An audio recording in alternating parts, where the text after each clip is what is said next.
এই যে মেয়ে আপনার কি হয়েছে? বান্ধবী। তাই কিভাবে কি হলো আর কি? আমরা ঢাকা থেকে সকালবেলা আসছি। জি, আজকে সকালে আসছেন? আজকে সকালে আসার পরে ও আর একটা বাচ্চা আছে আমাদের ভাতিজি সিয়াম। আমি আর চাচু সে পরে আসছি। ও আমাকে রাইখে আগে আগে চলে আইছে। আইয়া দিয়ে ও হচ্ছে ওই জায়গায় পানিতে অলরেডি নামছে। পরে দেখার পরে আমি চাচু আমাকে দুইজনে উঠতে গেছে। পরে মানে আমারও নিষেধ করছে, ওরও উঠতে গেছে, কিন্তু ওই নামছে পরে আমিও নামছি যাই। পরে হচ্ছে গিয়ে একটা ট্রলার আসছে। আমরা দুষ্টুমি করতেছিলাম, দুষ্টুমি করতে করতে এরকম সাইডে গেছি। সাইডে যাওয়ার পরে মানে এগুলো সবার ভিডিও করার কোনো প্রয়োজন নেই ভাই। এই ভাই এগুলো সবার প্রয়োজন মানে ভিডিও অর্ধেক আর মাটি পাওয়া যায় না। ভাই সমস্যা নাই। তারপর হচ্ছে কি মাটি আর পাওয়া যায় না, তো ওই যখন একটা ট্রলারও আসছে ওই টাইমে আসার পর হচ্ছে কি ওই ট্রলারের যে ঢেউ ছিল ওই ঢেউতে হচ্ছে কি আমি প্রথম হচ্ছে গিয়ে স্লিপ কাইটা ঢেউর সাথে বাড়ি খেয়ে মানে প্রথম আমি চুপনি চুপনি খাইছি, মানে নর্মালি মানে একদম পানির নিচেই চলে গেছিলাম। আমি উঠে দেন ট্রলার আমার একদম মাথার উপরে, তো আল্লাহ জানে কেমনে কেমনে জানে পার পাইছি। পার পাইছি আমি উঠে সাইডে চাইছি, সাইডে চাই দেখে ঝুলে।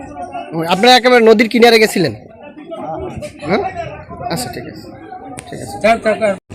আচ্ছা, এই যে মেয়েটা নিখোঁজ হয়েছে, নিখোঁজ হওয়ার আপনি কি সম্পূর্ণ দেখছেন? আমি হচ্ছে এসে গেছিলাম, আসছিলাম, এটাও আমার সাথে আসছে আমার আগে আগে আমি গাড়ি নিয়ে আসছি। তো আমি গাড়ি ব্রেক করার পরে ওরা এসে দিয়ে নাম, তারপরে আমি গাড়িটা ব্রেক করিয়া দাঁড়াইছি, শুনছি একটা বাচ্চা পড়ে গেছে। বাচ্চা না বলছে, মানুষ বলছে বাচ্চা পড়ে গেছে। আমি শুনি না, তখন তার থেকে এই জায়গায় আসছে। আইসে দেখি যে ওই যে আমার ওর সাথে একটা পিসি ছিল, ওই পিসির সাথে আমি বললাম যে এই পিসির সাথে তুমি ছিল? বলে হ্যাঁ। আমি তাকে দেখি ওই জায়গায় নামছি নাকি না দেখছি ওর সাথে আরেকটা মেয়ে ছিল ওই জায়গায় ছিল। প্রথমে হয়েছে যে আপনার মেয়েটা আর যে মেয়েটা গেছে দুটো মেয়ে পাশাপাশি ছিল। তো একবারে ওদের পানি ছিল হাঁটু সমান পানি ছিল। ওরা নাকি মাছ টামি করতে হচ্ছে হালকা একটা মেয়ে পড়ে গেছে। পানিতে পড়ে যাওয়ার পরে ওই যে মেয়েটা আসে এখন যেটা নিয়ে আসে, আর যে মেয়েটা চুল ওটা পাওয়া যাচ্ছে। আচ্ছা, যখন পড়ছে তখন কি ভাটা ছিল না? বলছি উদ্ধার করার মতো তখন লোক ছিল না তাদের পাশে? তো ওইরকম করে তো পরিছিল না। আর আমরা এলাকার যারা ছিল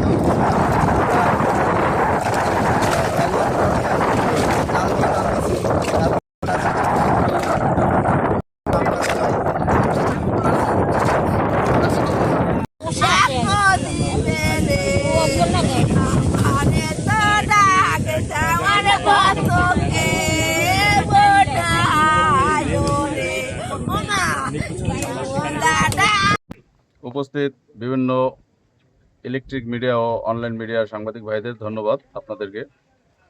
আপনারা ইতিমধ্যে জেনেছেন পায়রা নদীতে লতাকাটান নামক জায়গায় একটি 16 বছরের মেয়ে গোসল করতে এসে নদীতে তলিয়ে যায়। কিছুক্ষণ পরে স্থানীয় লোকজন বরগুনা ফায়ার স্টেশনের সংবাদ দেয়। বরগুনা ফায়ার স্টেশন ঘটনাস্থলে আসে এবং পরিদর্শন করে। তাৎক্ষণিকভাবে তারা কন্ট্রোলের মাধ্যমে পটুয়াখালী নদী ফায়ার স্টেশনের ডুবুরি ইউনিট সাহায্য চান। সাহায্য চাওয়ার সাথে সাথে আমরা ঘটনাস্থলে আসি এবং আমাদের উদ্ধার কার্যক্রম পরিচালনা করি। নিয়ম অনুযায়ী আমাদের উদ্ধার কার্যক্রম 5টা পর্যন্ত থাকে, তারপর আমরা 5টা 30 পর্যন্ত আমাদের উদ্ধার কার্যক্রম পরিচালনা করেছি। তো এখন পর্যন্ত আমরা নিখোঁজ ওই ব্যক্তির কোনো সন্ধান আমরা করতে পারিনি। আপনারা জানেন এই নদীটা অনেক স্রোত, এখানে ডুবুরি কার্যক্রম পরিচালনা করতে আমাদের অনেক ব্যাগ পেতে হয়েছে। তারপরও তার ভিতর থেকে আমরা আমাদের উদ্ধার কার্যক্রম নিয়মতান্ত্রিক অনুযায়ী সর্বোচ্চ চেষ্টা করছি। তো এখানে আজকের মতো আমাদের ডুবুরি কার্যক্রম এখানেই সমাপ্ত করছি। পরবর্তীতে উপজেলা প্রশাসন মহোদয় এবং চেয়ারম্যান মহোদয় আছেন, তাদের অনুমতিক্রমে আমরা ঘটনাস্থল থেকে আজকে আমাদের উদ্ধার কার্যক্রম শেষ করব। পরবর্তীতে যদি কোনো হেল্প প্রয়োজন হয় তাহলে তারা আমাদের সংবাদ দিলে আমরা আবার পুনরায় ঘটনাস্থলে আসবো। ধন্যবাদ সকলকে। আপনাকে ধন্যবাদ।